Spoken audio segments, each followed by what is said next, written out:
चलिए आप सबसे प्रश्न किया जाएगा, ध्यान रहे।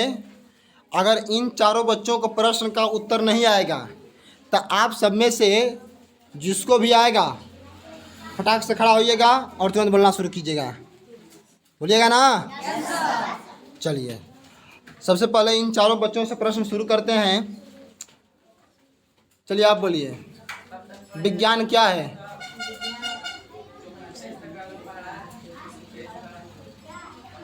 विज्ञान क्या है जी? हरिओम। सावधानीपूर्वक किए गए प्रयोग एवं परिसरों से प्राप्त ज्ञान को विज्ञान कहते हैं। विज्ञान कहते हैं। ठोस क्या है जी? किसी भी आकृति का आयतन और ठोस क्या है? कौन बताएगा जी? ठोस बोलिए, बोलिए, खड़े हो जाइए और जोर से बोलिएगा। कार्य एवं आयतन निश्चित रूप से ठोस करते हैं। फिर से बोलिए। किसी भी पदार्थ का कार्य एवं आयतन निश्चित रूप से ठोस करते हैं। सही है जी। किसी भी पदार्थ का आकार एवं आयतन क्या हो, उसे क्या कहते हैं? ठोस कहते हैं। बहुत अच्छा। निखिल तुम बोलो, वायुमंडल में कितनी परतें हैं? कितनी परतें हैं जी?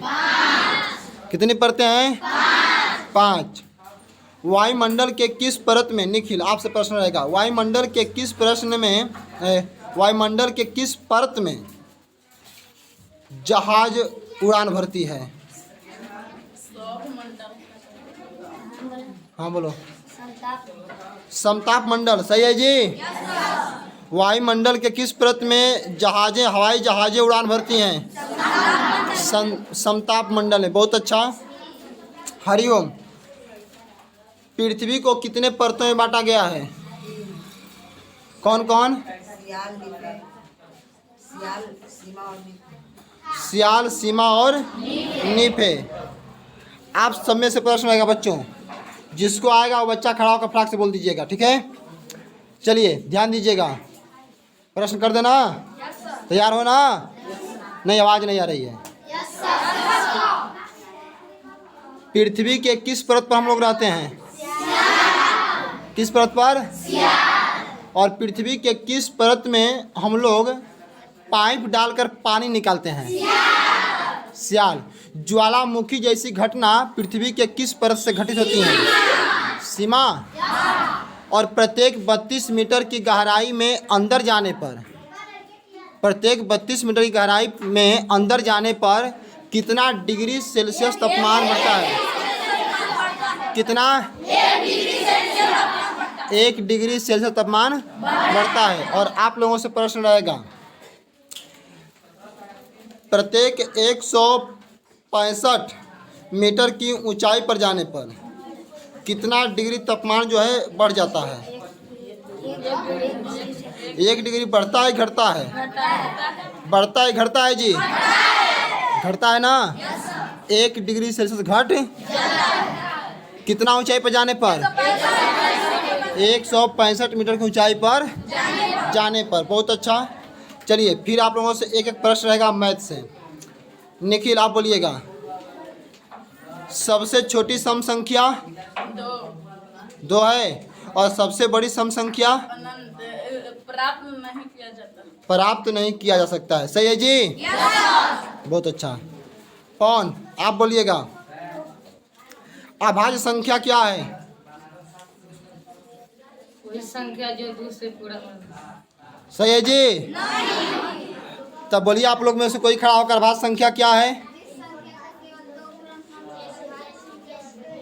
इधर लड़कों में कोई बोलेगा अभाज्य संख्या?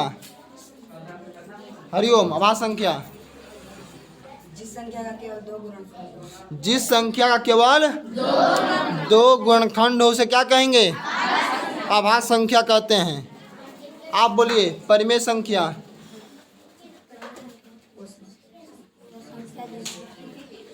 इधर कौन बोलेगा बच्चा परिमेय संख्या?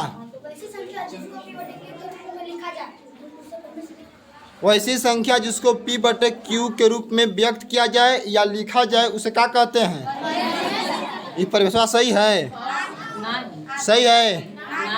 हाँ तक सही नहीं है तो सही बोलिए आप। वही संख्या जो P बटे Q के रूप में लिखा जाए और Q बराबर शून्य पर शून्य न हो। Q का मान 0 न हो, मतलब Q बराबर कभी 0 नहीं आना चाहिए, यानी बाटा में कभी 0 नहीं आएगा, तब जाकर उसे क्या कहेंगे? परिमेय संख्या कहेंगे। आप सबसे प्रश्न रहेगा, ध्यान से सुनिएगा, विज्ञान से प्रश्न करने जा रहे हैं। भोजन के आधार पर जीवों को कितने वर्ग में बांटा गया है? कितने वर्ग में? कौन कौन? मांसाहारी, शाकाहारी। लड़कियों में उधर कोई बच्ची खड़े होकर बोले मांसाहारी जीव किसे कहते हैं? कोई भी अपने मन से बोले। जैसे शेर, बाघ, चीता, कुत्ता, बिल्ली, ये सब मांस खाते हैं। सही है जी। और सर्वाहारी कोई बच्चा बोले लड़कों में, इधर बोलिए बोलिए बोलिए। साग सब्जी हरी फूल पत्ती खाता है, अब मांस नहीं खाता है। सही है जी, गलत है ना? अच्छा, सर्वाहारी का परिभाषा ढंग का कौन बोलेगा?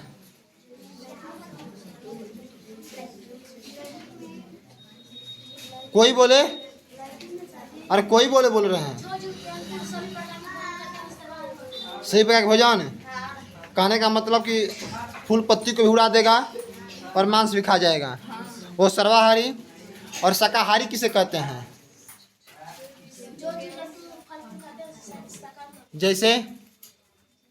जैसे में क्या होगा जी?